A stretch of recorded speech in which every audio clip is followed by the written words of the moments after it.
नफरत से भरी दुनिया में जिस प्रकार से दिनों दिन प्रेम, प्यार, इश्क, मोहब्बत, प्रीत, लव जैसे शब्द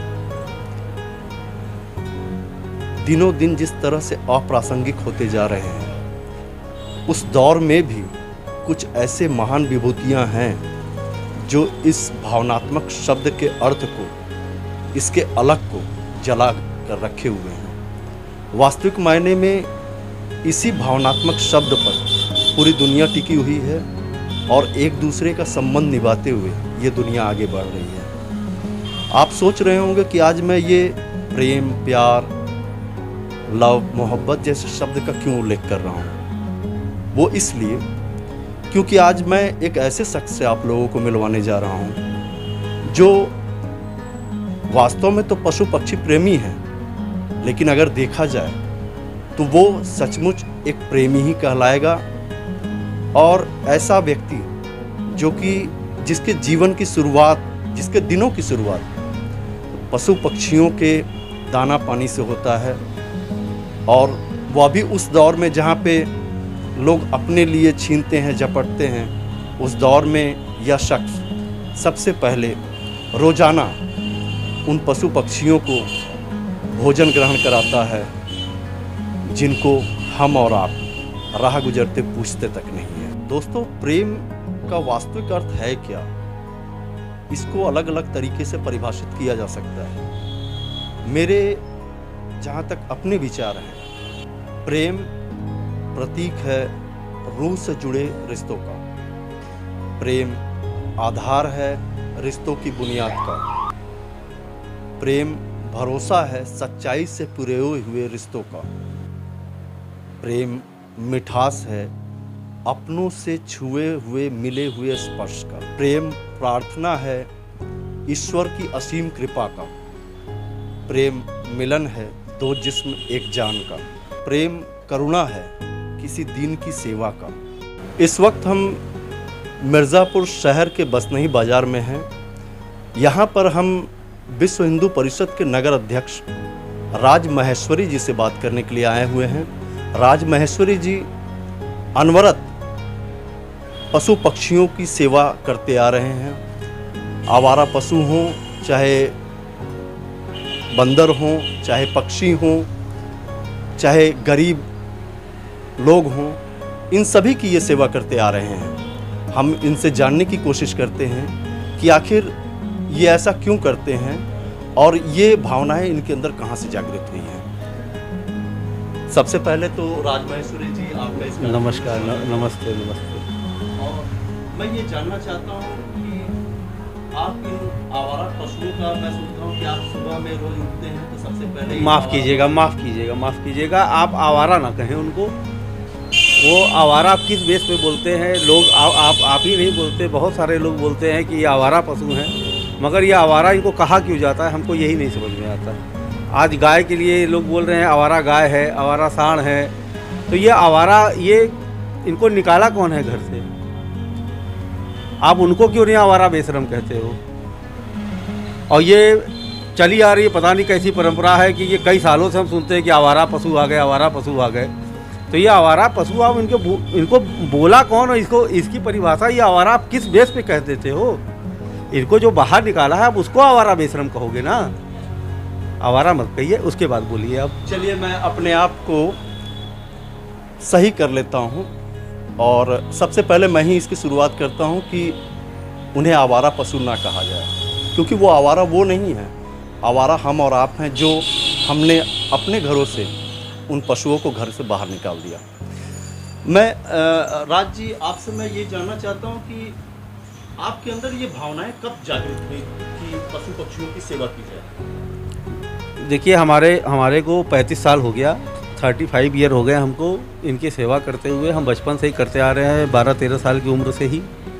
और हमको इनकी सेवा मतलब जो हम सेवा जो चालू की है, आप पूछ रहे हो, तो ये जो कुत्ते जो रात में रोते हैं, तो यहाँ पे लोग कहते हैं कि जो ये कुत्ते रात में रोते हैं तो ये मतलब बड़ा अपशकुन होता है, ऐसा माना जाता है। ऐसा आपने भी सुना होगा कि लोग ऐसा कहते हैं कि कुत्ता रो रहा है, इसको भगाओ।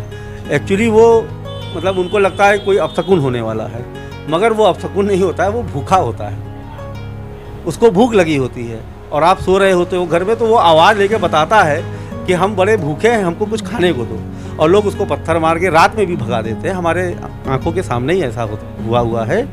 तो ये फिर उसी दिन से हमारा चालू हो गया कि ये आखिर रोते क्यों हैं, तो हम वहीं से हमारा चालू हो गया। तो ये हमारा 35 साल हो गया इनकी सेवा करते हुए। हम सुबह 5 बजे उठ जाते हैं और हम 4 घंटे हम अपना नगर में भ्रमण करते हैं।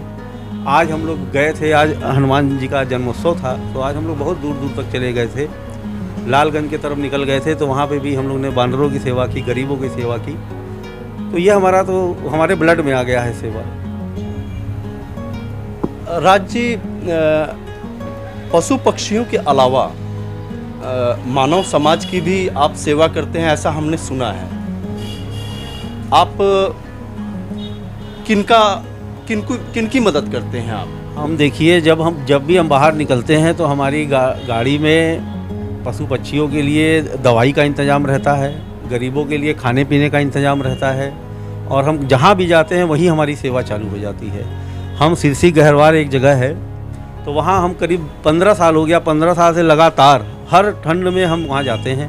वहाँ कंबल बांटते हैं, खाद्यान्न बांटते हैं। वहाँ एक लड़की की शादी भी हम लोगों ने कराई थी हमारी संस्था ने, और हम लोग हमेशा ही ये काम करते रहते हैं। और हम लोगों से भी कहना चाहते हैं कि लोग भी थोड़ा थोड़ा सा ये सब सेवा का काम करें, तो जिससे समाज में ये सब कुरीति दूर हो जाए। ये दूर हो जाए कि कौन गरीब है, उसको ये ना लगे, उसको बोझ ना लगे, बेटियां बोझ ना लगें कि हमारे बेटी हो गई अब कैसे होगा, बड़ा चिंतित हो जाते हैं लोग।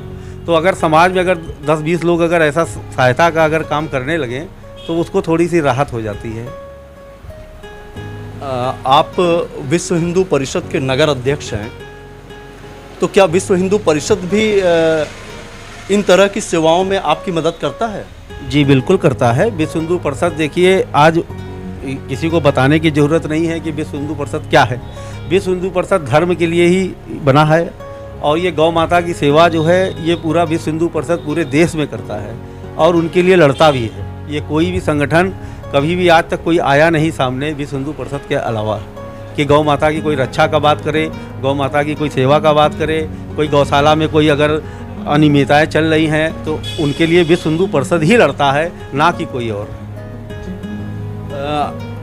आपके संगठन यानी विश्व हिंदू परिषद की या आपकी भविष्य की क्या योजनाएं हैं, उसके बारे में भी हमें थोड़ा बताएं। जी जी, हम लोगों की भविष्य की देखिए जो योजना है वो हम लोग गौ माता को बिल्कुल राष्ट्र माता का सम्मान दिलाने के लिए एकदम तत्पर हैं, और बिल्कुल हम लोग उसमें उस कोशिश में भी लगे हुए हैं कि हमारी गौ माता जो इतनी गुणी है, उसका पंचद्रव्य है इतना अनमोल है, और उसकी ये जो दशा हो रही है ये इस दशा को हम लोग नहीं देख पा रहे हैं।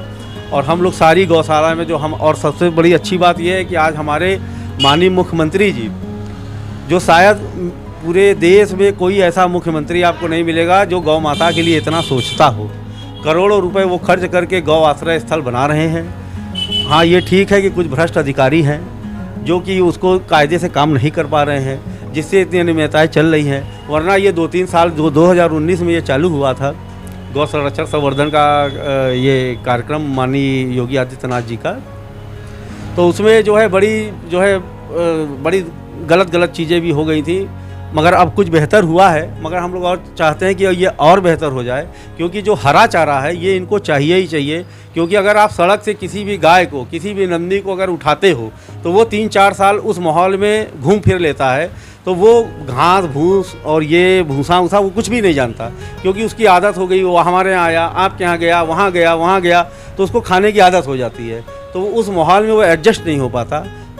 हम लोग ये चाहते हैं अब कि बचपन से ही जो भी नंदी अगर गौशाला में उसको भिजवाना है या आपको सड़क से उठवाना है, तो कम से कम जब वो 2-4-6 महीने का जब वो सड़क पे नज़र आए, आप तभी उसको ले जाएं वहाँ पर गौशाला में, तो वहाँ वो उस माहौल में एडजस्ट हो जाएगा। अगर आप 5-5 साल 4-4 साल के अगर आप नंदियों को उठाओगे, यहाँ से उठा के, एक तो उनको इस क्रूरता होती है, जब उनको लादा जाता है तो वो इतने भारी भरकम होते हैं कि उनके सिंग पकड़ के बांध के पैर हाथ बांध के रस्सियों से उनको ले जाया जाता है। वो नंदी है, वो सूअर नहीं है, और ये चीज़ हम कभी अब देखें भी ना किसी को करते हुए। इसके लिए हम पहले लड़ भी चुके हैं, मगर हम फिर आपके चैनल के माध्यम से बताना चाहते हैं कि उनको सूअर समझ के ट्रीटमेंट बिल्कुल ना करें।